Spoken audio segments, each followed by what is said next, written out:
Hello and good afternoon. My name is Enrique. Thanks for joining us this afternoon for the webinar on lifecycle design in infrastructure. So we'll go through the introduction about lifecycle assessment for infrastructure projects, and I'll demonstrate a case study using E2LCD software, and then we'll have some time to interact, ask questions, and go into the details and specific areas of your interest.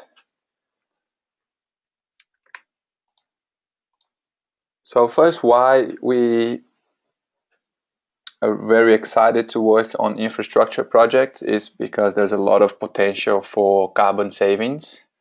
As this map shows us, there's a lot of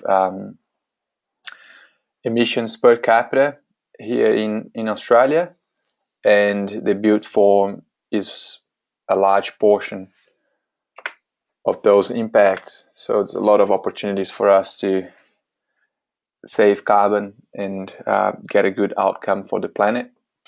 We drastically need to reduce the footprint on a per capita basis at 9 billion population. So we're really excited to get some savings in infrastructure projects as well.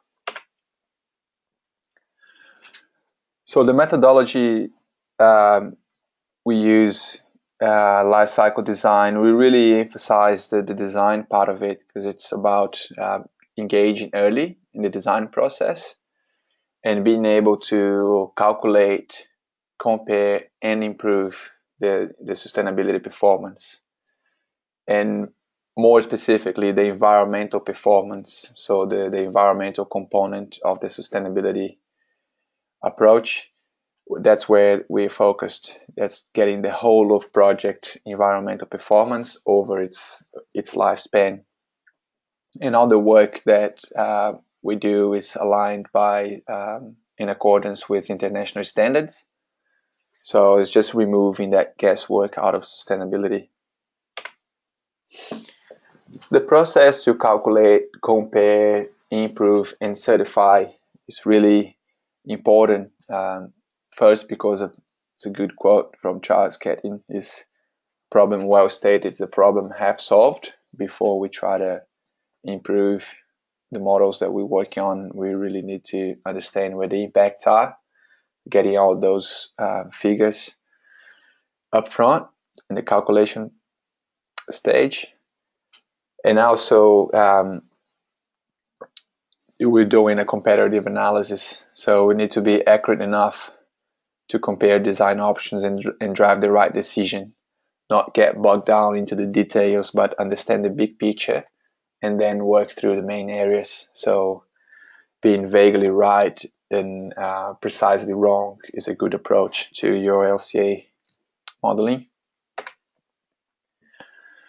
During the calculation process, we'll go through the stages where all the impacts occur, and this is the EN 15978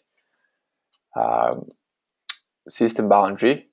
And you see is the project lifecycle system boundary that goes from stage 1, which is the product stage and the construction stage, through to the use stage, and that includes the use of that infrastructure asset, as well as maintaining and repairing throughout the life of the asset.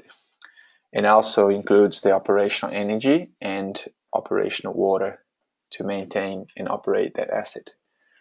And then when we get to the end of life, you have all the impacts associated with decommissioning or demolishing or transporting the waste or processing the waste or disposing that waste. So it's all within that project system boundary. But you also have the benefits beyond the project life cycle, which is module D.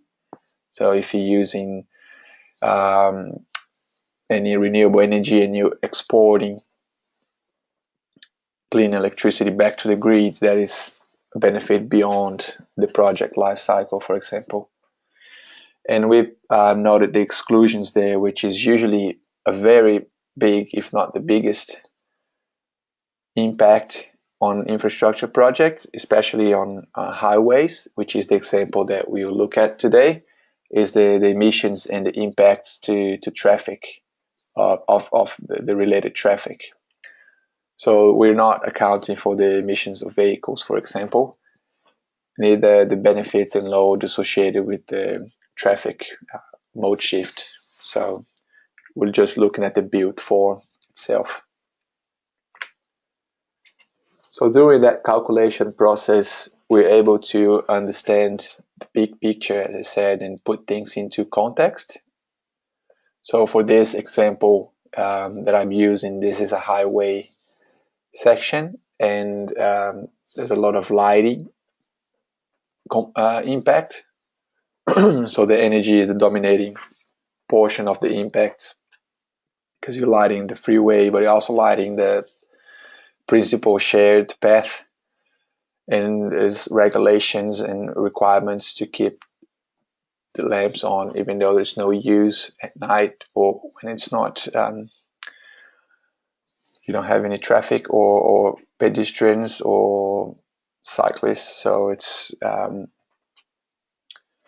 waste of energy, but there's regulations there that we need to work through to get those savings. And then the next big ticket item is the recurring impact. So that comes from maintenance of the pavement, pretty much, and the lifespan of the asphalt layers, or the durability of the base course and the layers of asphalt, how often you're replacing, how much do you replace, do you have to get rid of the whole thing or just a portion of it and then put a new layer on. So those recurring impacts get very significant throughout the life of the asset. Here we're looking at 100 years lifespan. So you see that the product component, which is the initial materials and construction, it's reduced proportionally in comparison to recurring and energy, for example. So this just to explain, what you get out of quantifying, calculating the first stage, and understanding where the impacts are, so it can help us prioritize the potential improvement strategies. So when you quantify, you then duplicate that model and you start modeling your potential improvement strategies, and you're able to compare the two models and understand where the savings are coming from, and run the analysis on multiple indicators as well to understand if you're getting any poor trade-off. Usually there's a good correlation between carbon savings and savings on the other indicators, as shown on this graph here. Multiple indicator savings normalized in IS EnviroPoints, which is the ISCA methodology for quantifying the performance.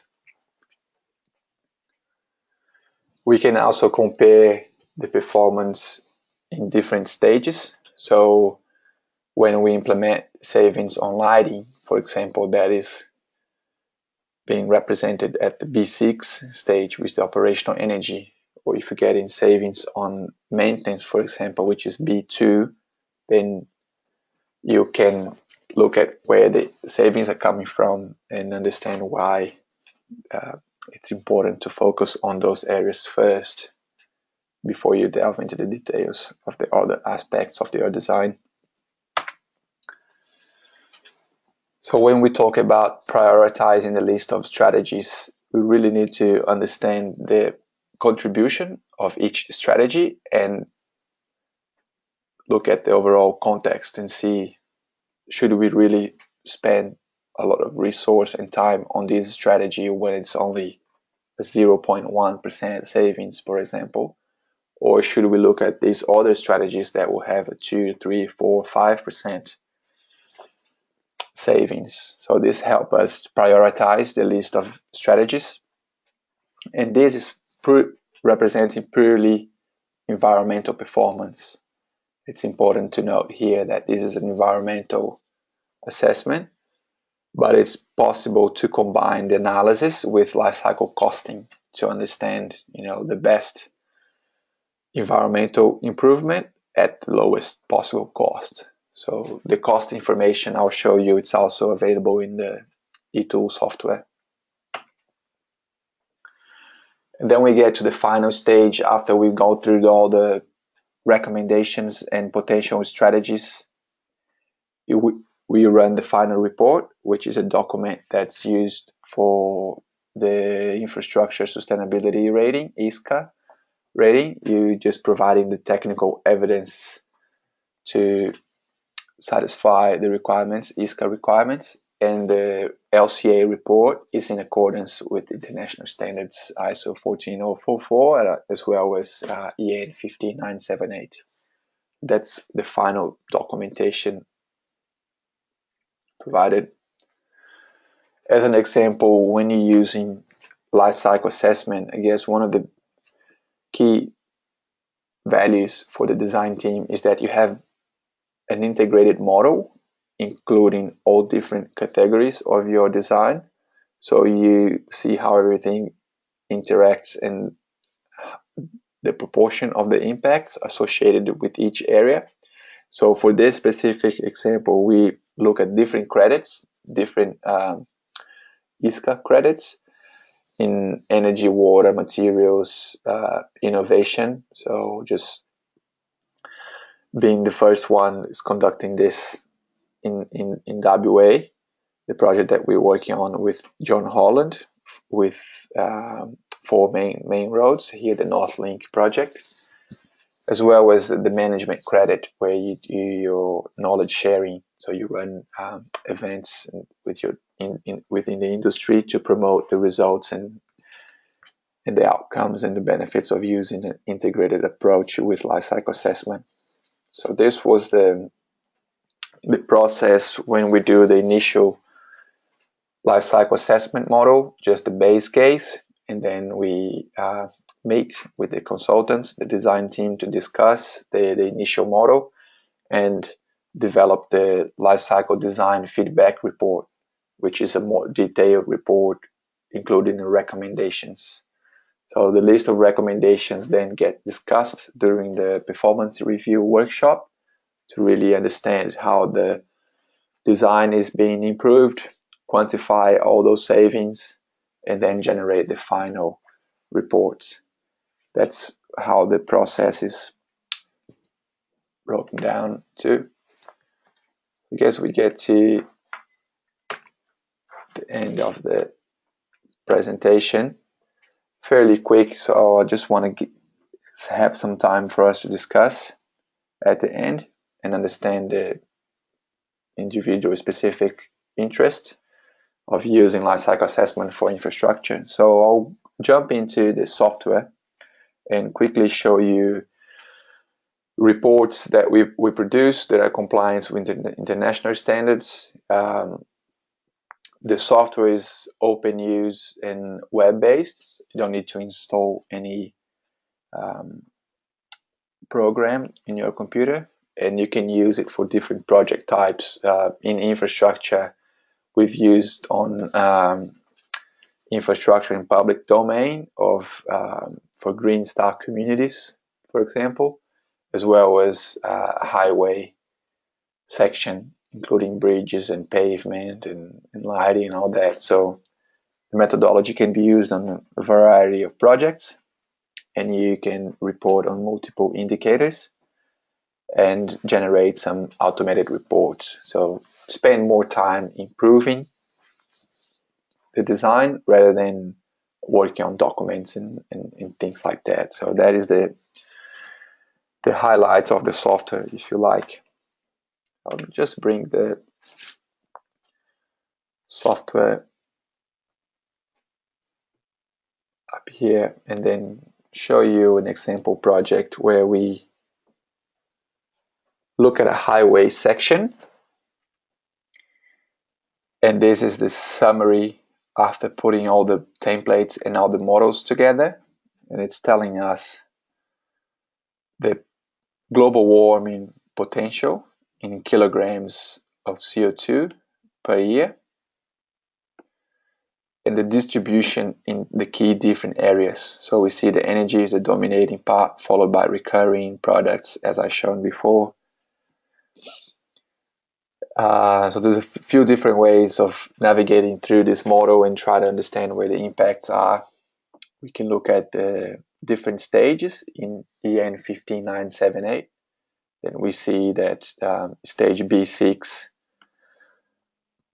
the integrated operational energy, mainly for lighting, as well as stage B5, which is the refurbishment and maintenance of the pavement, as well as the initial product stage, where you have all your initial product use, or your concrete, your steel, your asphalt, and so on.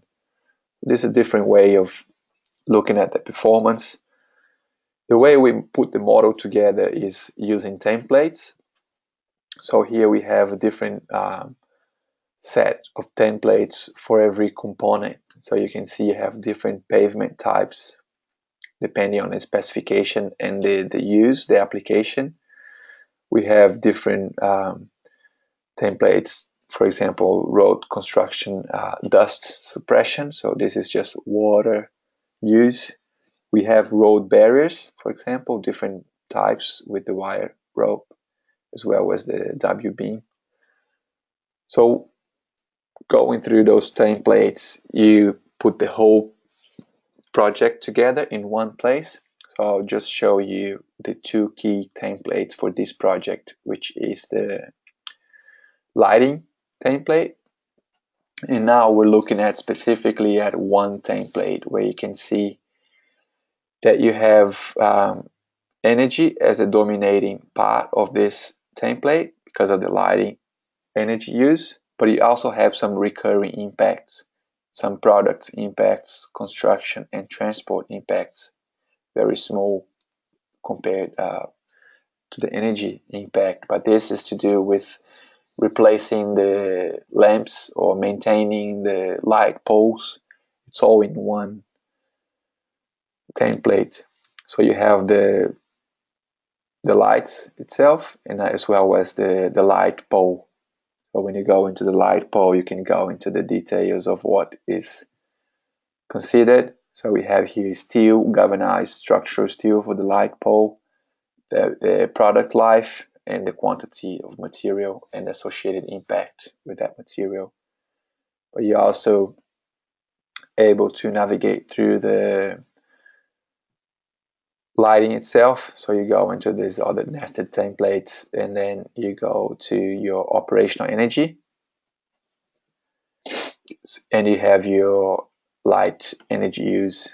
So it's assuming a 270 watt bulb running 12 hours a day, just as a base case. Then we have the annual demand and the associated impacts for this lighting.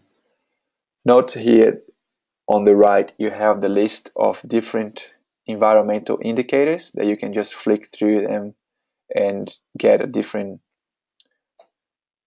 coefficient, different impact result after you've done your modeling. It's just as easy as flicking through the different indicators.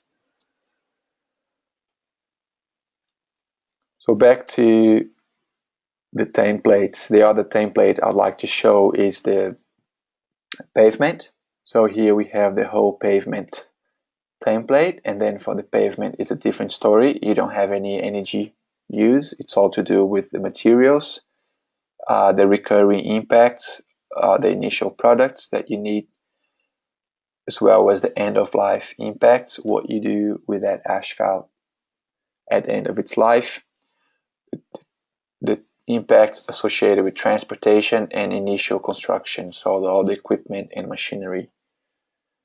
So when you break down the pavement template, it's different ways of modeling, but we model as different layers of the pavement, being the top layer 30 mil, then the middle layer 40, 50 mil, then you have the road base, the DG20, it's just that asphalt road base.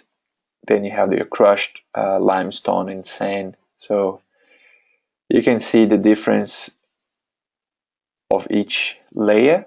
And in, for example, this one, the road base is the biggest impact. When you go and delve into the details of why this is the biggest impact, we can see that the recurring is quite big.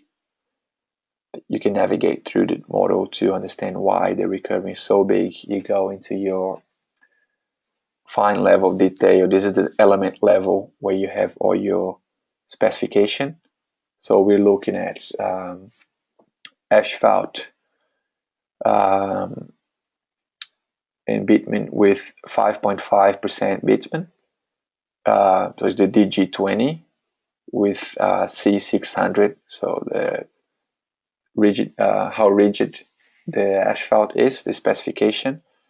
So you calculate for that material type what is the volume, the amount of material, amount of waste, and this is where it gets really important, is you defining the material life and the required maintenance to satisfy the design guidelines or the regulations. So for this case specifically, we're saying that every 40 years you would need to replace 100% of that DG20, that road base. There's a lot of impact throughout the life of this asset to fully remove that layer and then rebuild it again. That's why if we as designers can extend the life of this layer or only replacing portion of this layer, then you get those benefits. So that's the purpose of the model, is just to throw those variables, understand the key areas of impacts, run different scenarios, test different options, and then see the relevance of each one, and then make a final decision based on the results. So very briefly, very quickly, just showing the impacts for different templates and then how everything comes together in one model. So when you run your project, you have, let's say, different models. This one that I show is just a base design, and then you run your low carbon design or your improved design as an option. So you can test the different recommendations. You can list here. I've listed a bunch of different recommendations, and we quantified the savings for each recommendation. That is useful. So when you look at this column here, which is the savings against benchmark, you can see the relevance of each one. So reducing asphalt consumption versus reducing the concrete consumption, which one is more important, which one will give you the biggest savings. So that's when the prioritization process comes into place and help us focus on the key areas. So this is a list of different strategies. Then we go and focus on the key ones. When you go into the recommendation, you can just put description, photos, or reference any technical documentation that you're using to back up your recommendation. Then you go through this with the design team, go through this list, understand what can be improved, and then you run your final reports. So you can run a bunch of different reports inside the software. This is an example of a design feedback report that we ran for this project. Then you can save the reports here. You can also run different types of report in terms of cost as well, if you want to understand the energy cost. This one is quite useful with the top impacts report. Before you start modeling the recommendations, it helps you to clearly understand where the impacts are. Then you can list the impacts by materials or energy use or recurring impacts. So it's all automated within the software. You don't need to export the results and work through the documentation. The idea is to really streamline the whole process so we can focus more time on improving the design rather than working through documentation. So here's an example what the report looks like when you have different scenarios. So this hasn't been validated yet. That's why you have this watermark. But after you've done your recommendations, it's all populated into the report automatically, and then listing the proportion of each recommendation help you to go through with the client and explain each one and approve or keep it as a reserved strategy. Depends on how process goes with the client. So we can see that for this project, including all the recommendations, we've achieved a 30% savings, which is pretty significant for a large infrastructure project. Then depending on the recommendations that have been accepted, you get the final result. So that was the very quick presentation with the overall benefit of lifecycle assessment for infrastructure projects, as well as the brief demonstration of the software.